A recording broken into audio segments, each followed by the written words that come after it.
Welcome to the Tech Blog Writer Podcast, your guide to future tech trends and innovation in a language you understand. Now, over to your host, Neil Hughes. Welcome back to the Tech Blog Writer Podcast. Now, before we get cracking, I want to see a big show of hands who are still in the online game called Wham-ageddon. And for those of you that don't know, the rules are simple. Try to avoid hearing the Christmas classic Last Christmas by Wham between December the 1st and midnight on December the 24th. Cover versions and remixes are fine, but if you hear Last Christmas by Wham and you recognise it, you are out of the game. And you have to post it on social media with the hashtag Wham-ageddon. And looking at my timeline, it seems like many players are dropping like flies already. But I'm clinging on to my place still. But let me know how you get on. Feel free to send me a quick tweet at Neil C. Hughes or email me, of course, techblogwriter@outlook.com. But, of course, we've got much more serious matters to discuss. And today I want to talk to a company called PubMatic because they fuel the endless potential of internet content creators. Essentially, PubMatic is a publisher-focused sell-side platform for an open digital media future, featuring leading omni-channel revenue automation technology for publishers and also programmatic tools for media buyers. And their publisher-first approach allows advertisers to access premium inventory at scale. And check this out, they process over 12 trillion advertiser bids per month. And PubMatic has created a global infrastructure to activate meaningful connections between consumers, content and brands. And for stat lovers that are listening to us today, they also have over 800 million monthly unique users, 55 billion ad impressions, and 700 terabytes of new data generated daily. So in a world where Facebook have been accused of inflating video metrics by 900%, and some accuse the digital landscape of being broken, I invited the guys from PubMatic onto the show today to learn how they help advertisers ensure that their ads are only shown in high quality online environments. And we're also going to talk about the trends in the ad tech industry and also opportunities in mobile advertising. So buckle up and hold on tight as I beam your ears all the way over to the UK to join me in a conversation with Bill Swanson and Emma Newman from PubMatic. So a massive warm welcome to the show to both of you. I mean, can you tell the listeners a little about who you are and what you do? Sure. Yeah. Thank you very much for having both of us. My name is Bill Swanson. I am the CRO, so Chief Revenue Officer for PubMatic across EMEA. So I look after our 5 regional offices. We have an office in London, office in Stockholm, office in Munich, Hamburg, Milan and Amsterdam. And spend my day-to-day looking after general strategy and P&L for those businesses. And my name's Emma Newman, and I am the Vice President of the UK for PubMatic. And my job is to maintain and grow the UK business. And I also have a slight EMEA role, which really involves me looking at the best practices that we utilise in the UK, because obviously we're the largest market of EMEA, and then helping to roll those out across the other regions that Bill looks after. Excellent. So for people just tuning in and hearing about you guys for the first time and what you're doing at PubMatic, can you just set the scene a little and offer a bit of an overview of what is PubMatic and also what makes it unique from other solutions out there?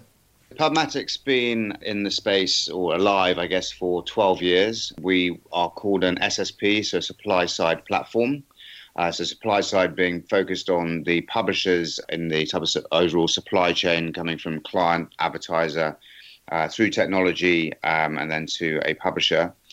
So we provide technology for publishers that back 12 years ago, when I used to be a publisher, would basically allow publishers to sell their inventory using technology, but basically allowing that technology to, in effect, have a real-time auction through demand side, to almost then ad networks, to buy that inventory through an auction with the mass volumes that publishers were beginning to get by having advertising on their purely desktop websites at that point in time. But over the course of time, the industry, both from a technology perspective and also from publisher side and also from a agency side and buyer side, has evolved somewhat. And now we see ourselves far more as a type of technology platform that allow publishers to take far more control of their assets and in terms of how they also control access to those assets from the demand side of the marketplace. So there are numerous players in the space. Google is one of them. Other competitors who people may know, who we deal with globally, are companies like OpenX, the Rubicon Project, Index Exchange, have all come. Some are still in the space. Some are stronger than others in various markets that we work with. And then, I don't know, Emma, if you want to talk around in terms of what's maybe unique to us in the marketplace and how we're pushing our uniqueness. Yeah, so I think one of the things that makes us unique is actually how we're approaching the commercial side of the commercial terms. So traditionally, a publisher would pay an SSP a revenue share. So we would, an SSP would take a percentage, let's say 15 to 20%, of any revenue that is generated through our pipes. And we would keep that as our fee. Now, that's fine, but obviously the industry has evolved, and we feel that that's slightly archaic way of approaching this from a commercial perspective for a couple of reasons. As Bill mentioned, we see ourselves much more as a tech partner as opposed to just a monetization engine. And technology is generally paid for on a SaaS or a PaaS model. So if you think about having an account with Salesforce, for example, you tend to pay a monthly fee. So that enables us to be much more sticky and much more of a long-term partner. So not just a monetization partner, but more of a technology partner. But it also means that our publishers can grow. So especially premium publishers, if you're a publisher and you charge a CPM, which is a cost per thousand, so it's the amount an advertiser is prepared to pay for your inventory. If you're a premium publisher, people like the news groups, so The Guardian, for example, you can charge more because you're a premium publisher, you have a premium environment, and your audience is generally worth more. So if I'm charging The Guardian a rev share for their inventory, I will probably charge 10 or 15% of a higher CPM, whereas a long tail publisher, generally their inventory is probably worth less, commands lower CPMs. I'm charging them the same percentage. So in fact, I'm penalizing the premium publisher for being premium. So if we move to more of a PaaS model or a SaaS model, then it's done on a cost per thousand. And it doesn't really matter how much the publisher charges for their inventory. We're on a flat fee. That means that premium publishers can grow. I think also that enables a far more transparent and sustainable model for the publishers. And I think as publishers, and so I'm moving a bit more in terms of maybe how the future of this is looking, but as publishers start to potentially work with fewer SSPs, fewer type of tech vendors, they need to have full transparency in terms of what people are charging and what services those vendors, partners are actually charging for. So there's more pressure coming down definitely in the marketplace in terms of transparency. And I think, again, in terms of uniqueness, we've been, one of the first people in the marketplace, one of the first vendors in the marketplace who've been banging on, so we're talking around about why the market needs to be transparent, why in terms of fee transparency, services that are provided. Others have followed suit. But it's something where I think we will continue to push, and it's something that generally as an industry needs to be pushed far harder as well. We are living in a mobile-first world now, and you guys are right in the heart of ad tech space. So I've got to ask, what kind of trends are you seeing in the mobile advertising space right now? So I think that, first and foremost, there is definitely a shift to mobile by consumers. So people use their mobile devices much more now to access content, to access podcasts, exactly, yeah, making a resurgence, but also just, I do everything on my mobile phone, pretty much. So I buy on my mobile phone, I browse on my mobile phone, I consume content on my mobile phone. So there's definitely a shift to mobile, and I think that the biggest shift is actually into mobile app. So mobile web, is generally an extension of a publisher's web platform. But mobile app, they're quite specialist. You've got obviously apps for publishers who have a web presence, but you've also got apps that are specialists. So often utility apps, gaming apps, that kind of thing. So we're definitely seeing a shift to people spending more time consuming content and services on their mobile environments. Now, as with everything, if I go back to the days when I first started in sort of digital advertising, the audience was there, but the advertising dollars weren't following. So there's always a lag from seeing an audience move to a particular platform to then seeing the ad dollars follow. So, and that's the same for mobile and specifically app. So we're definitely seeing the audience there, and the audience is generally ahead of the curve. But that said, we are seeing advertising investment follow. So if we think about a report that we just launched, which is our quarterly mobile index, we're seeing ad spend increase in-app 688% year over year. And it's now taking a 63% share of our Q2 spend in 2018. So apps, are definitely, the ad spend is following the audience, but there is always a slight lag. Now, you'd think it was sort of the perfect channel for marketers, because I'm in the app, I'm very engaged, I'm very captive. It's lean forward because I'm engaging and generally interacting with the app. The challenge you have is that, the way that we measure in-app and all the technology behind in-app for fraud measurement and attribution measurement and all of those kinds of things, that's not quite there yet. And that's what advertisers really want to see. So that's making them slightly nervous of moving their spend to in-app. But it's definitely where the growth is. It's definitely where we're investing our resources. And, the industry has a job to go out and make the advertisers feel comfortable. But ultimately, a good marketer will understand that where their audience is where they need to be engaging with them. And therefore, the advertising will follow. But I think just again, type of more on a slightly macro level on that, the both supply and demand side haven't necessarily aligned. So we talked earlier about CPMs, cost per thousand, and the way that advertising is traded. But also in terms of the formats that are being traded, they haven't really necessarily got to a level where creatives are that exciting, both from a client perspective, from a marketer perspective, and then also what's basically being sold into the apps or into the mobile web space. So therefore, the actual engagement with the advertising isn't as great as it should be. And that's just due to really type of a lack of creativity and understanding in terms of what clients you and I want to see on a mobile phone. And so that is affecting some of the spend and some of the performance in terms of some of the engagement that is happening from the campaigns that are out there.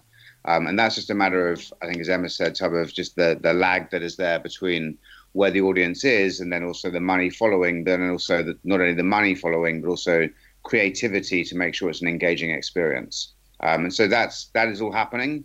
Slower than some of us like, but it's being type of forced through by the need of both the buyer and the seller for that to happen.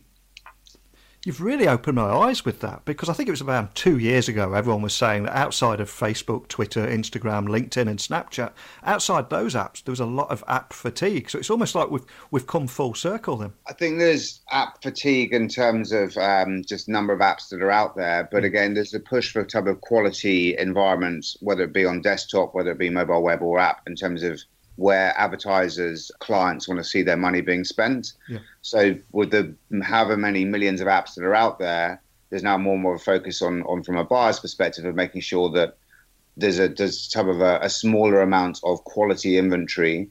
And again, whether that be desktop or mobile, and making sure that there's a focus on having their advertising appearing on there.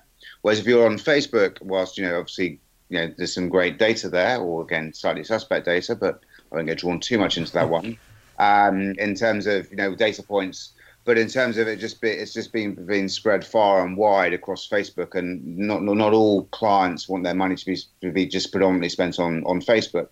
It's easier from a buyer perspective just to put campaigns into Facebook because you're going to get huge amounts of audience and reach, but also that doesn't necessarily come into the quality environment, and some of it is quality, I'm not doubting that, but in terms of, are you appearing on the Guardian news app, the News UK news app, places where there's real clients will be very, very comfortable in terms of their advertising appearing.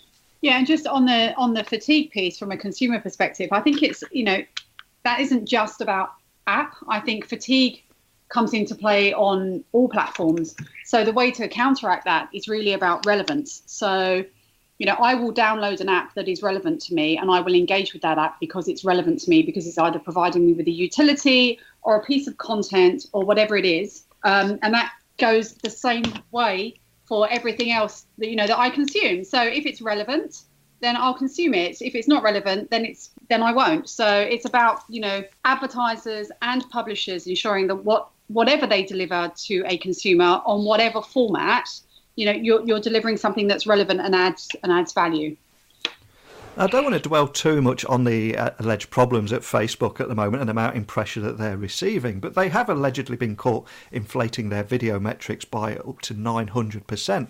And in some circles, there's a bit of an increasing feeling that the online advertising landscape is broken. So what is your view of the landscape at the moment and that growing problem of non-human traffic? Yeah, I think it's a good and a bad thing. So if you go back to type of 12 years ago when PubMatic was founded, it was type of looking at how can publishers monetize these billions, millions of additional ad slots that they have.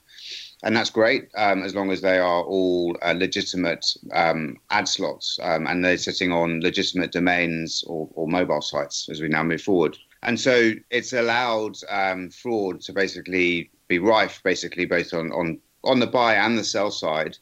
And what it has forced, particularly over the last year or so, and it's been called out by P&G, Mark Pritchard at the IAB forum, I think that was almost 2 years ago.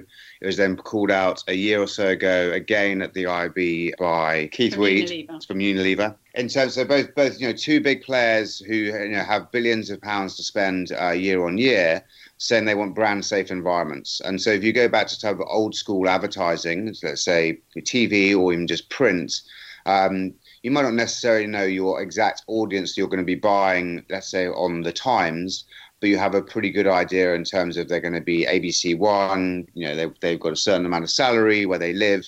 Not all of them are, not everyone who reads the Times is that bracket, but you're pretty comfortable where they exist.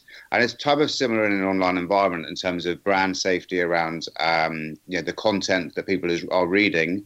And again, some of that is being spoofed, and we've seen examples where people think they are buying the FT or they think they're buying the Guardian, but actually they are spoofed sites, and therefore they're not actually buying, and people are making money elsewhere. But it's forced a transparency conversation. It's time to force some of the money, but not loads, away from Google and Facebook, but not enough for them to even worried in the slightest. But what it has made sure is that publishers are sort of banging the drum more and more in terms of they have brand safe environments. We, as an ad tech vendor, are sort of putting measures in place by putting sort of fraud-free programs in place so that our buyers are comfortable that the inventory they're buying is safe and that it's accredited and it's the right domain. If it's not, or we find that there's been fraud there, we give the money back to our buyers. And there are other people also doing something similar in the marketplace. So it's pushed the transparency button and the quality button. And again, when it comes down to quality, there aren't millions of websites or apps that are quality. It comes down to hundreds or tens in certain regions that are quality, or in certain verticals, and that's pushing the market to be a bit more clever about how it's spending its money. Yeah, and I think there's a couple of other points to call out here. I think the industry has taken this very, very seriously. When big buyers such as P&G and Unilever say that they're going to pull spend from a particular medium unless they clean their act up, then that medium is going to clean its act up. And I think that one of the things that we've done as an industry was to introduce something called ads.txt, which is basically a piece of code that verifies who you are buying from is actually an authorized seller of that inventory. So you can be certain that if you buy inventory from News UK through PubMatic, if you can see PubMatic's ads.txt file on that inventory, then you know you are buying it from a legitimate source. And that's done an awful lot to clean up some of the slightly more opaque buying and selling of inventory. I think just going back to the app side of things, once ads.txt for in-app comes into play, which I believe will come in early next year, that will go a long way to making brands feel very comfortable about buying in-app inventory, because they've got used to ads.txt for general digital inventory. Once it goes into in-app, then they'll start to get much more comfortable about that. But if we go back to the fraud piece, again, as Bill mentioned, we take this incredibly seriously, and we've put a lot of things in place on both the buy and the sell side. But actually, the one thing I think that we've done that I'm not sure any of our competitors have done is actually we've recruited a dedicated head of quality. Now, he started towards the beginning of this year. He's very well known in the industry. He's an ex Udemy employee. I think he was at Microsoft for a time, yep. for a while. So, he's very, he's used to working in environments that, where transparency is very key. And he's really built out a ton of processes and procedures that enable us to feel comfortable when we're onboarding new publishers, that what we're onboarding is actually valid and relevant and valuable traffic, which again makes our buyers very comfortable buying it through us. So I think that's really, that's a really important thing. It's all very well for vendors to say, yes, we take it seriously, but you do actually have to put your money where your mouth is.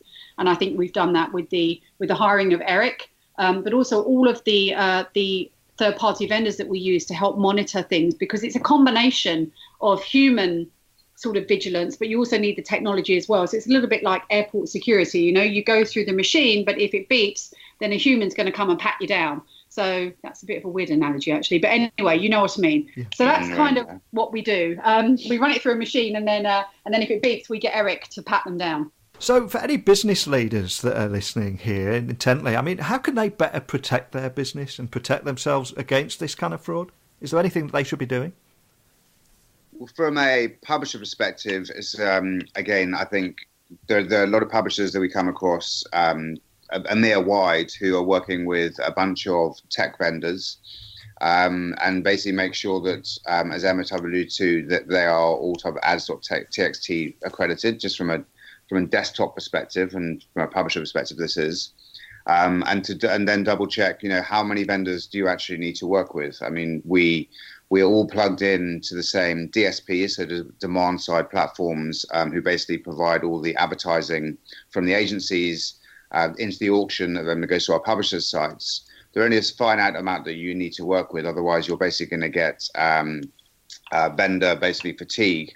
And moving forward, if you're working with fewer and fewer, obviously you can have better understanding of who those vendors are, what they're doing, what value they're adding to you. And again, that's going to be value in terms of fraud-free programs, or in terms of inventory quality they might be looking after, or just the technology that allows that to happen.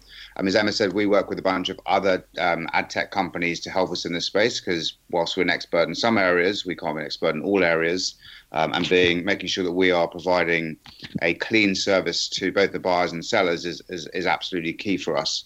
And again, I think that goes for anybody, particularly on the publisher side and the buyer side, is to check your vendors and who you're working with, and also start asking these questions. And what value do they add? What is that piece of technology doing for them?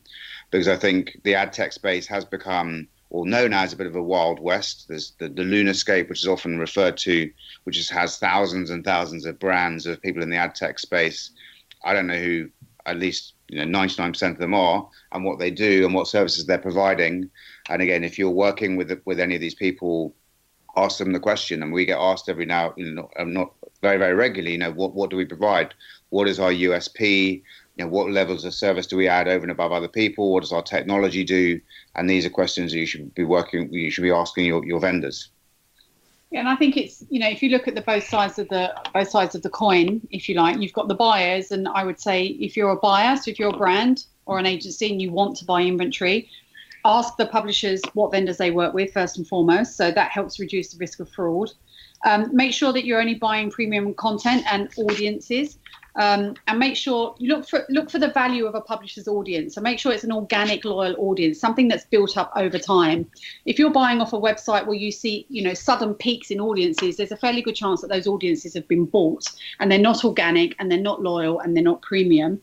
Make sure you're very careful about the domains that you want to work with. So Bill referenced Mark Pritchard of P&G a while back, and he stood on stage and went, P&G are going to stop buying from X thousand of domains, and we're going to only buy from 200, say, for example. And they can probably reach the audience that they want to reach from those 200, and they know who those 200 are. There's no way as a buyer you can know 20,000 domains. So, buy from a whitelist, so you're very clear about who you're buying from.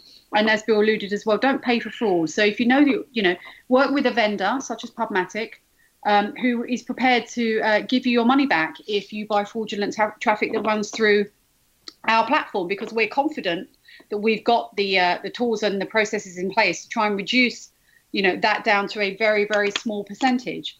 So with mobile advertising being such a hot topic right now, there are a lot of key challenges, and I think they're well documented.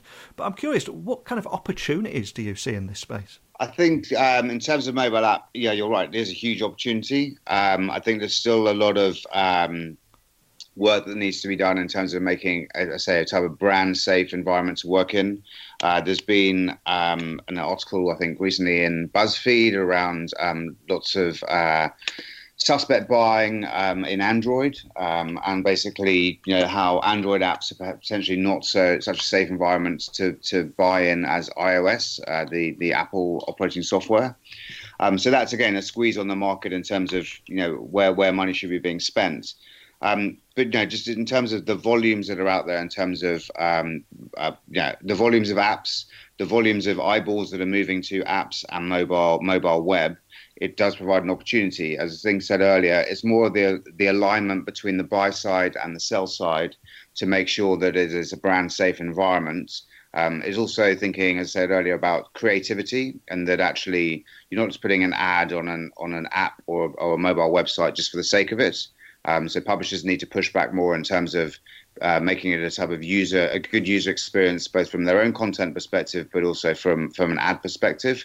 And that's an opportunity that really hasn't been utilized yet. So that could be a huge upside for the publishers, those that type of think about the experience of the user from a advertiser perspective.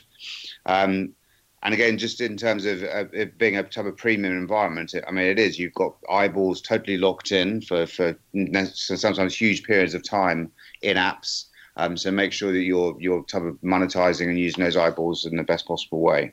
Yeah, and I think if we sort of think about how in-app has traditionally been bought and measured, it's really been seen more as a performance platform. So, it's really advertisers are buying downloads predominantly. So you'll hear people say, cost per install. So a CPI metric, a cost per install metric, whereas branding is generally a CPM, which is a cost per thousand metric. And I think that as the in-app environment becomes safer and brands are much more comfortable, they'll start to put their branding spend into that environment as opposed to just their performance spend. And we all know that the branding dollars are the big dollars.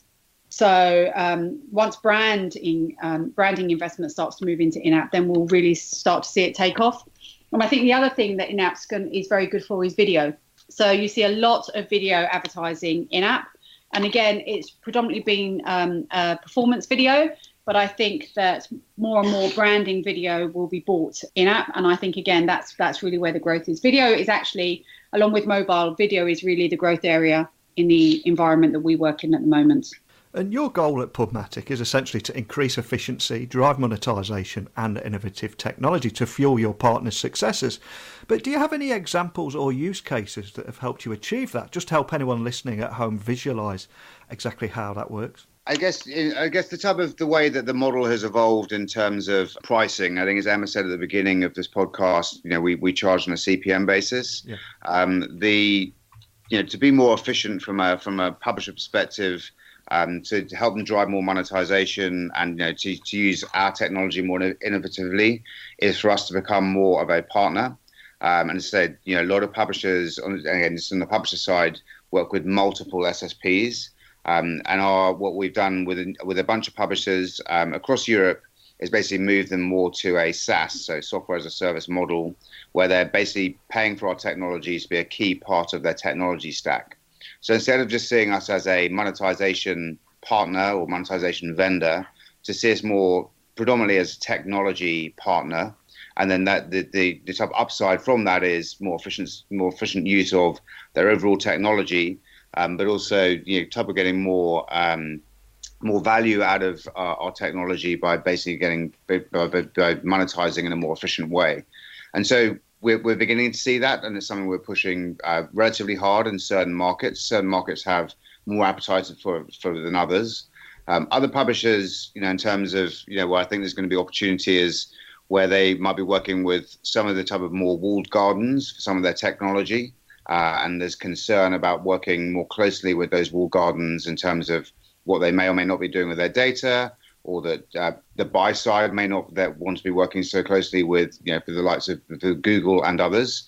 And therefore, that's going to push publishers to think more wisely in terms of what technologies they're using. So by working with independent technology that allows them full transparency and control, that's going to be more innovative for them, and then fundamentally that's going to be increasing efficiency for them and also for us in the way that we work. I mean, we don't see hundreds of thousands of quality publishers in the marketplace. We see more in the thousands, and we want to make sure we're working with those hundreds and thousands and being a true partner to them to make sure that we are efficient, but also that they are then able to be more efficient as well. And I say we're beginning to roll that out in some of our publishers in Northern Europe, some in Benelux, just having conversations in Germany as well. And markets move at different times, but I think that's for us a key area of how on the sell side, the publisher side, we're beginning to see examples of some success for our partners.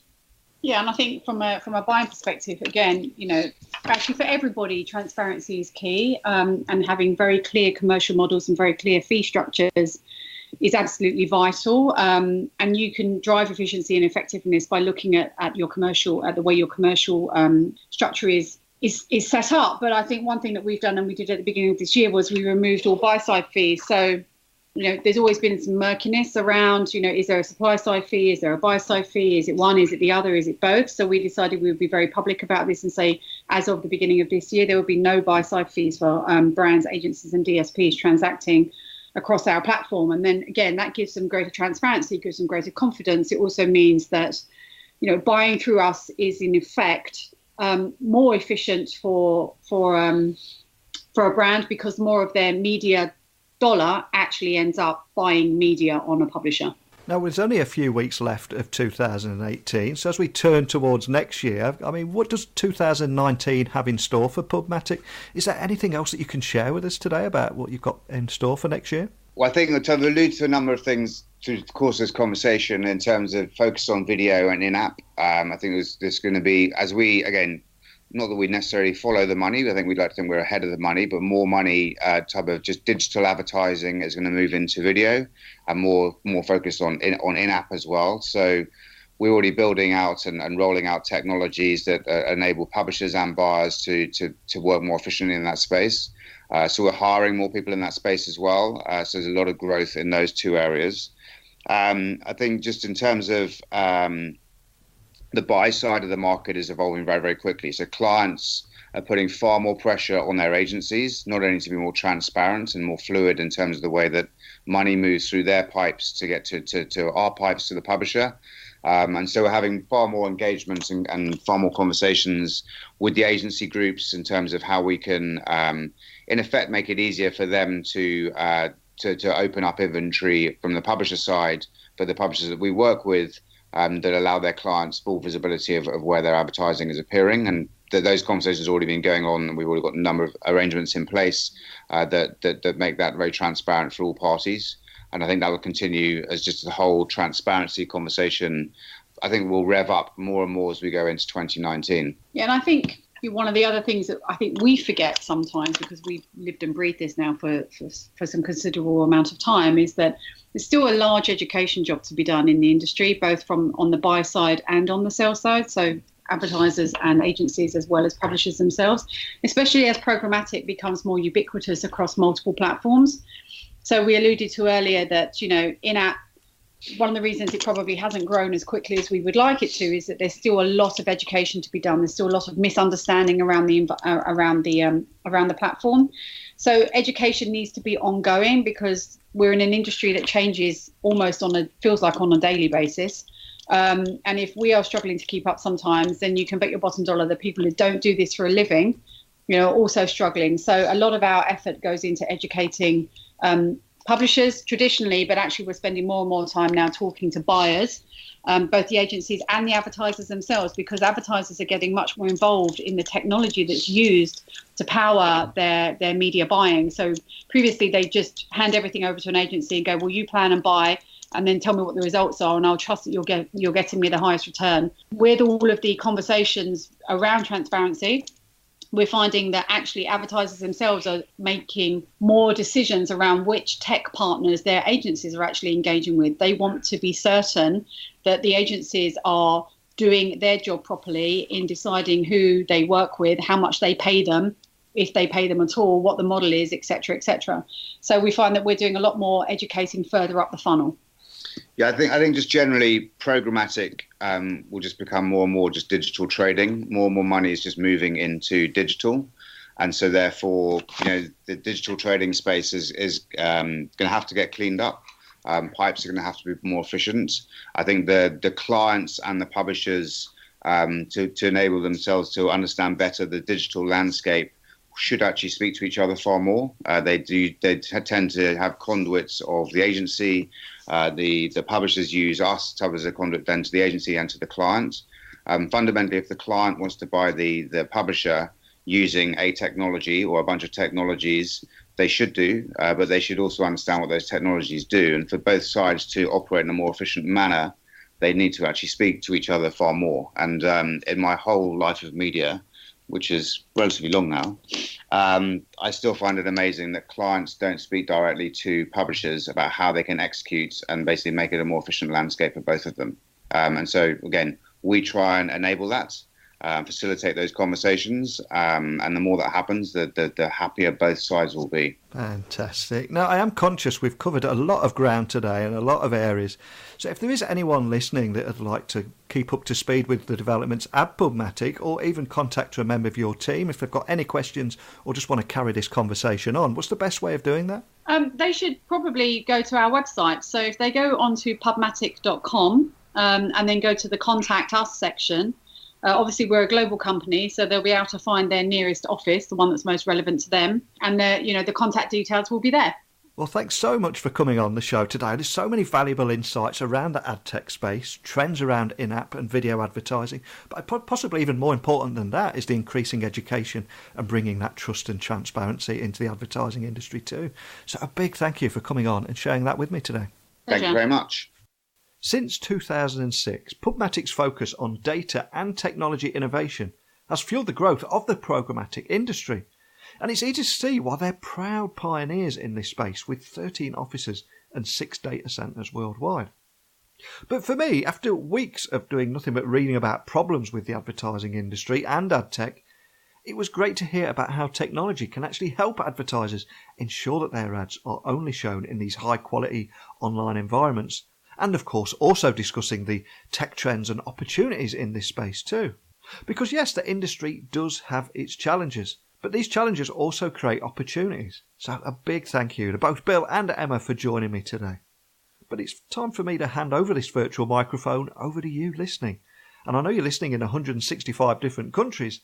So having listened to today's conversation, is there anything that you would like to add?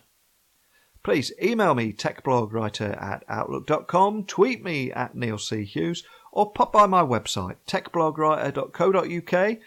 Go to podcasts area, you'll find 700 plus episodes, and you'll also find an easy way of just hitting a button and leaving me a virtual voicemail. And as regular listeners will know, I'm also trying to watch a Christmas movie every day during the holiday season, and today it's time for Lethal Weapon. What do you mean it's not a Christmas movie? I would argue that Roger inviting Riggs and his dog Sam into the house to share Christmas dinner with his family, that gives Riggs a reason to live. And that's a Christmas miracle. And that's got to be better and equally more heartwarming than watching Hans Gruber fall from the Nakatomi Plaza in Die Hard. Ladies and gentlemen of my podcast jury, I rest my case.